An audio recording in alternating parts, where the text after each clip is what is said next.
Ladies and gentlemen, the patch notes have dropped for the first epic quest in years and maybe one of the most polarizing Marvel Future Fight updates of all time. This is not the right way to start off 2024, but I'll do my best to be fair and to be, not to be 100% negative all the time, okay? So this is the update. We get 4 new characters. We get a new uniform. I'm going to have a live stream tonight on YouTube at 2 a.m. when this stuff goes live. I'll still be checking out the update. I'm not boycotting the update. I would understand it if you did, but I'm not going to be. But I'm certainly not going to let that stop me from criticizing the update as it should be, right? So let's take a look at the characters. Okay, so we get Havoc. He is the native tier 2 character that you get upon starting the quest, like Sentry, who was native tier 3 3 years ago when the last epic quest before Eternals was released. So we've actually gone backwards from a native tier 3 hero that they're giving you for free to a native tier 2 hero. Okay, yeah, I guess that makes sense because 2020 comes before 2024. Okay, yeah. Yeah, don't look into that one, guys. Don't think about that one. Let's just keep going. He gives all allies 50% energy attack. That's cool. That's a leadership we have on Riri Williams, who was released in 2021 or 2022. Okay, yeah, sure. He gets a lot of damage reduction. He gets skill damage bonus damage. He gets super armor. He gets 10% chance to absorb energy damage, which is basically useless. Okay. He's got paralysis, snare, incapacitation. He's got a 30% heal, which is really nice, with a 1.1 accumulation. That seems quite good. He has iframe ignore, thank God, and silence. And then he's got 25% chance to penetrate, which is pretty low, but it's better than nothing. He doesn't. Oh yeah, he does penetrate invincible. No, he doesn't penetrate invincible. Okay, so his penetration isn't even good because it doesn't include invincibility.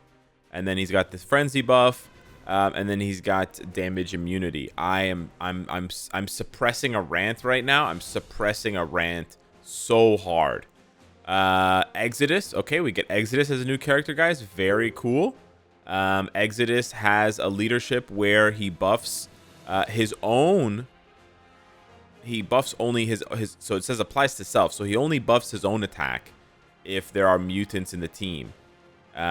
Which makes sense because you would bring the mutants in just to buff Exodus's attack, not to do anything else.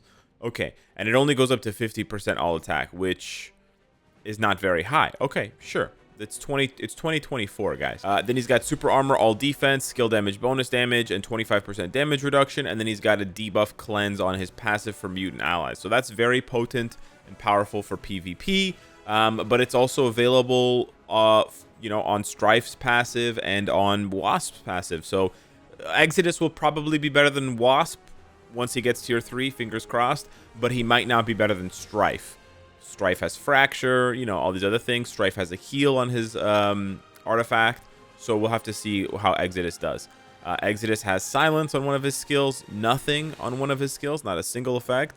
He's got Paralysis and 30% heal with a 10 times barrier, which can be nice. He's got Invincibility with a damage proc, and then he's got a Frenzy buff. So no penetration on a supposed PvP character, and no iframe ignore on a supposed PvP character. Very interesting. Very interesting. Very interesting way to create a character.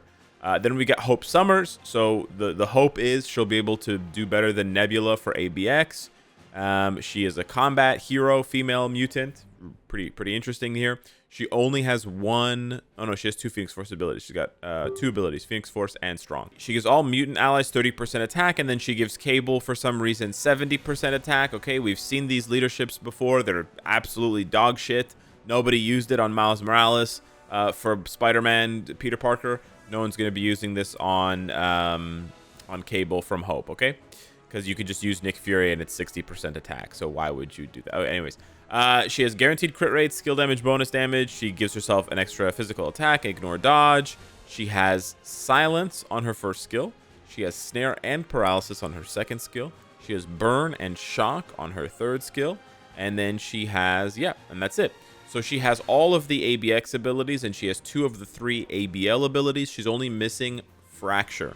That's the only ability she is missing. She has a Frenzy buff. She has a 20% heal with Invincibility and a 100% damage proc. She doesn't have Accumulation, which is interesting, but she does also have a 65% attack buff on her 3rd skill, Ability Mimic, which does have a cool name. And then we have Madeline Pryor, probably the only character that looks like they were actually built for 2024. Let's strap in, guys. So she's the Epic Quest character that you get at the end if you tier 2 all of the other characters. Her leadership ability is a debuff cleanse, so that's PvP focused. You can, okay. She gives herself 50% all resistances, so that's mind, lightning, cold, fire, and poison, which is really good against Jean, obviously. She gets a 45-45 skill damage bonus damage, very strong, sort of like Odin's 50-50, and then 40% flat damage reduction, also very strong. She has a base 50% chance to penetrate, which is very strong, and it includes invincibility, which is useful. She has 5% additional pierce, so she can go up to 30% if you have 25% on your cards, and then she has super armor 30% all defense. Her first skill has nothing. Her second skill has counterattack and iframe ignore and a 25% heal. And it's on a 10-second cooldown, which means you can pop this every 5 seconds. That's how you build a PvP character. Her third skill has accumulation and a 10 times barrier. Her fourth skill has another 20% heal with fractured incapacitation and panic, and has invincibility and a frenzy buff. And then her fifth skill has another 50% buff with incapacitation. So yeah. There we go. We get one character from 2024. We get one character from 2021.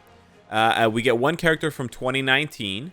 And we get one character from 2021 or 2022. Very cool, guys. Very, very cool. Let's keep going and see how this update is. We get one new uniform for Rachel Summers. This actually does look good. Her uniform effect gives her super armor all defense and basic damage received reduction. Her leadership changes to being a debuff for Phoenix Force allies and Mind Resist. So this is a very interesting way to sort of potentially counter characters that deal mind damage.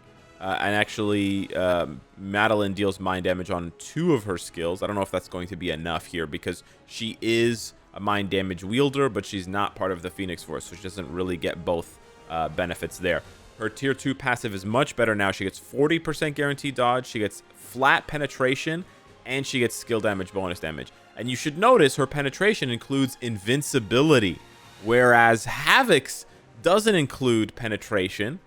His penetration does not include invincibility because they didn't actually want to make him a PvP character. They were just sort of joking around and trolling us because that's what they should do to a game in its 9th year when the player base is sort of slowing down. They should make mistakes that are very easy and, you know, that they should have realized to fix 5 fucking years ago. Anyways, Hope Summers has, you know, quite a few effects on her skills. She's got Burn, Snare, she's got Fear. She's got a 50% fire damage buff here. She deals fire damage with all of her skills, so it's all elemental, so could be very good with the Judgment CTP. She has 5 seconds of invincibility here on her 4th skill, and then she has a heal with a frenzy buff and immunity on her 5th skill. So no iframe ignore. She does have VPAD, which is nice, but no iframe ignore, no accumulation, none of those fancy skill effects from 2020. We're just gonna go with some straight buffs. Okay. Then Cyclops gets his tier 4, which gives him a 5% additional pierce, which is pretty cool. It gives him 10% heal for 10 seconds, so he just over 10 seconds he recovers 100% of his life. And then it also increases his energy attack by 25%, which stacks up to 100%. So 4 seconds into this tier 4, he will have the max buff. Now, yeah, 10 seconds is a really long time for a tier 4 buff. If he can charge up his tier 4 every rotation, then he can basically have this buff up permanently. Then maybe he will be a meme for some people to enjoy. Then we have the tier 3s for Madeline Pryor and Havoc. Havoc gets another chance to penetrate, this time including invincibility. Very nice.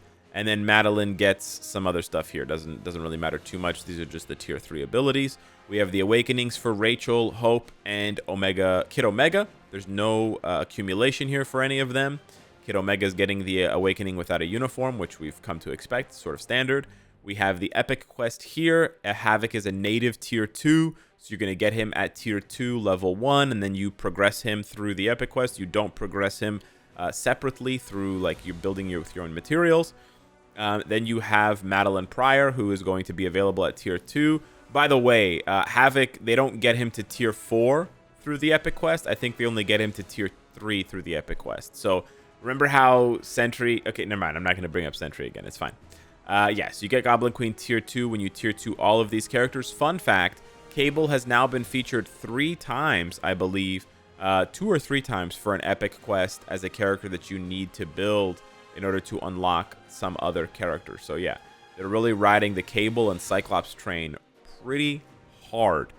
You have the Deluxe Pack, which they didn't address for some reason, that now costs 7,700 crystals instead of 6,600. They just sort of told us, hey, this is the Deluxe Pack.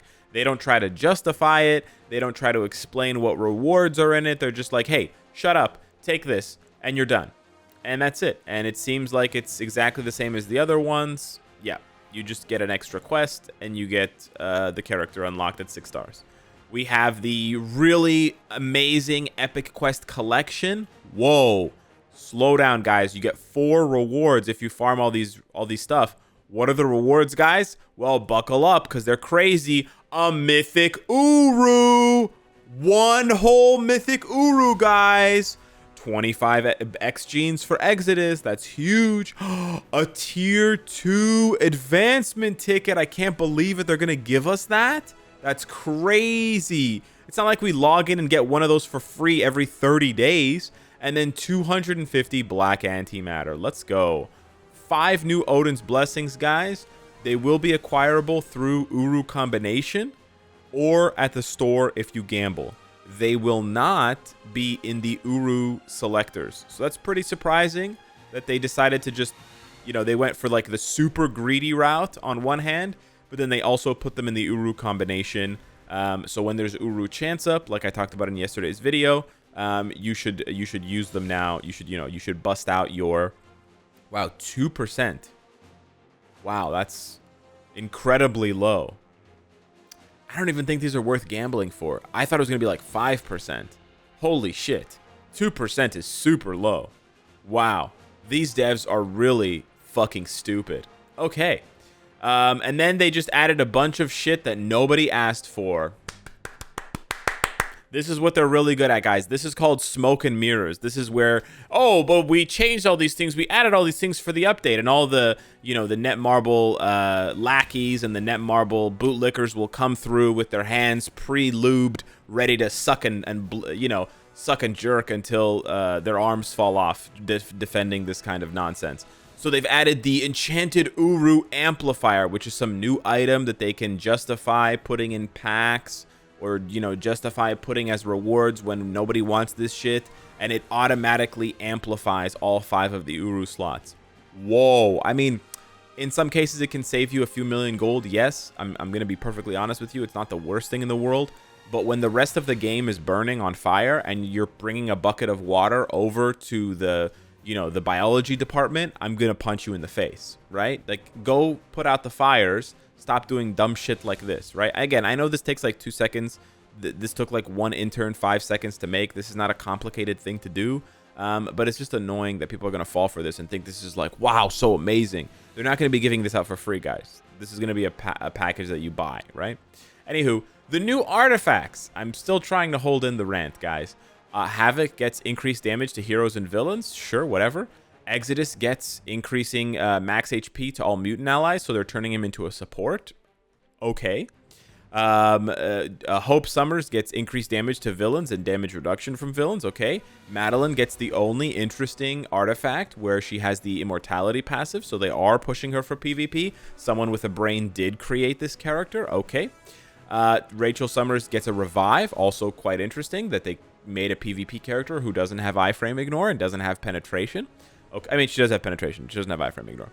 And then Kid Omega gets increased damage to villains and decreased damage from super villains. They just copied and pasted it from Hope Summers. Literally the exact same artifact effect. They just could not be bothered to try here. And then you have the new Future Pass. Again, simps will go crazy and be like, oh my god, Luna Snow, whoa! Yeah, whatever.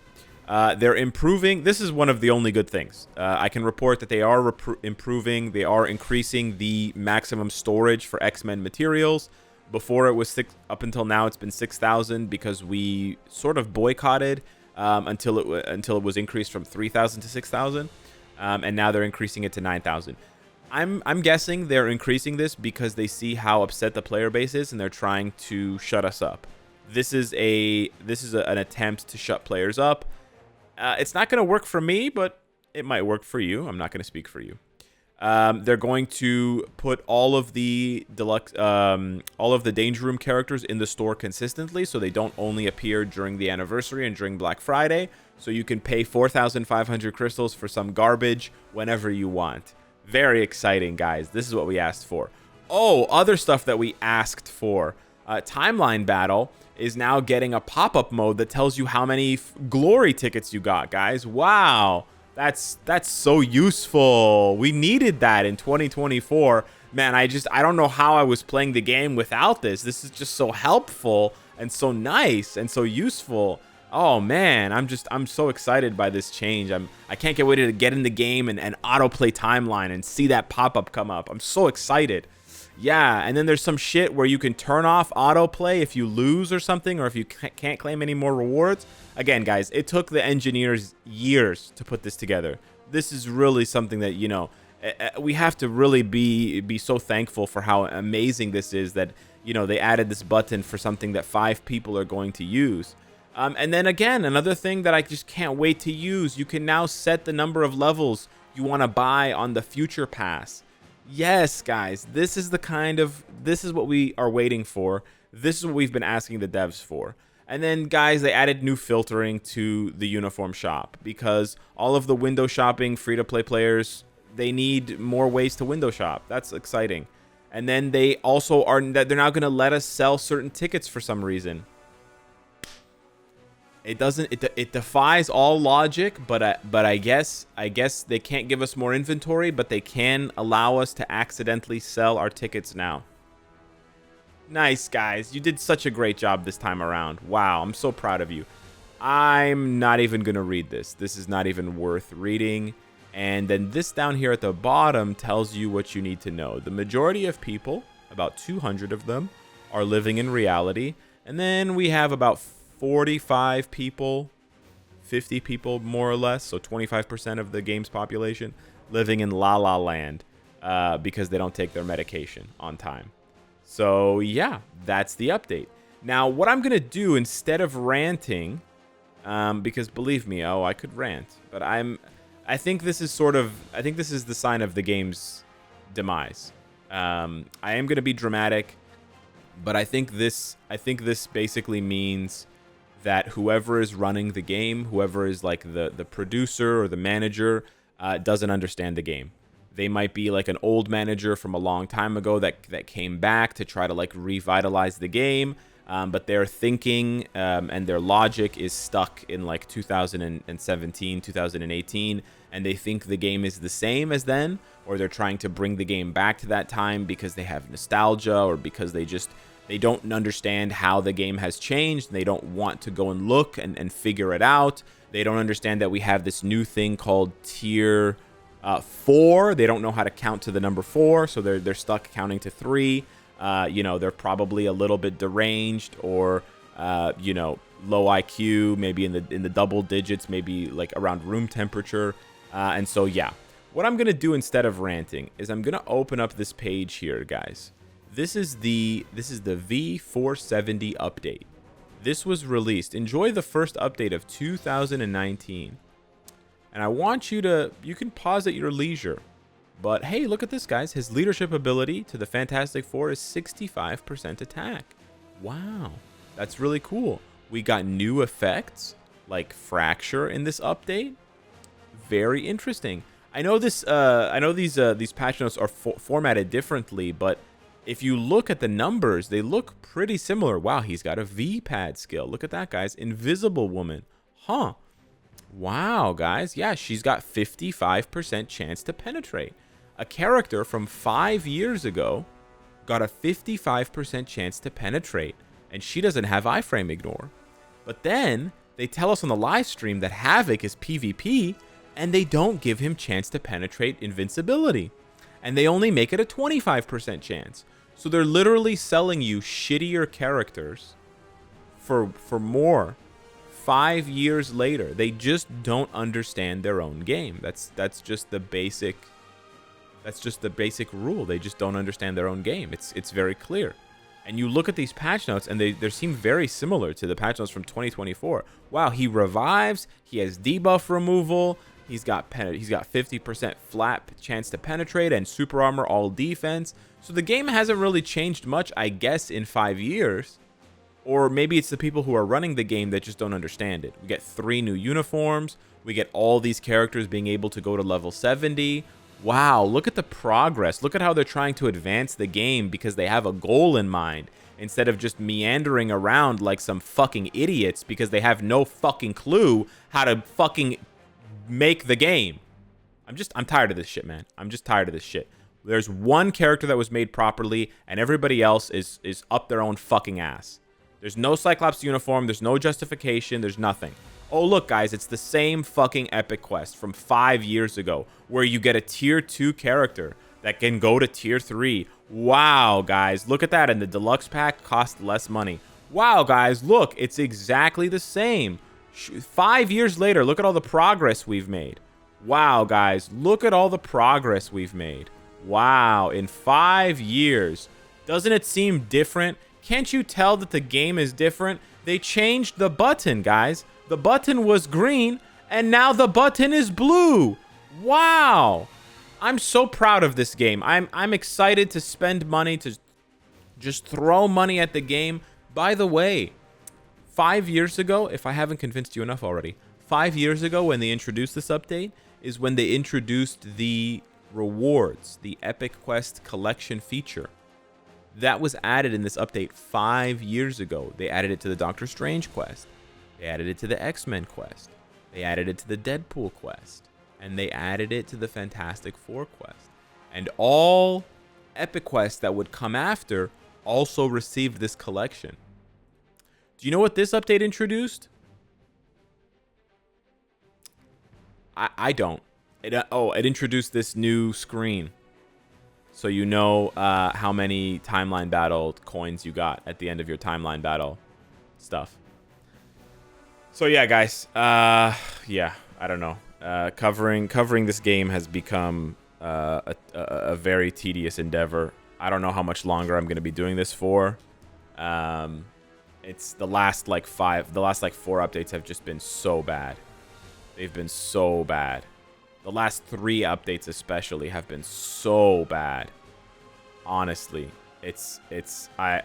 God, I really hope that this is a wake-up call for them because I'm kind of tired.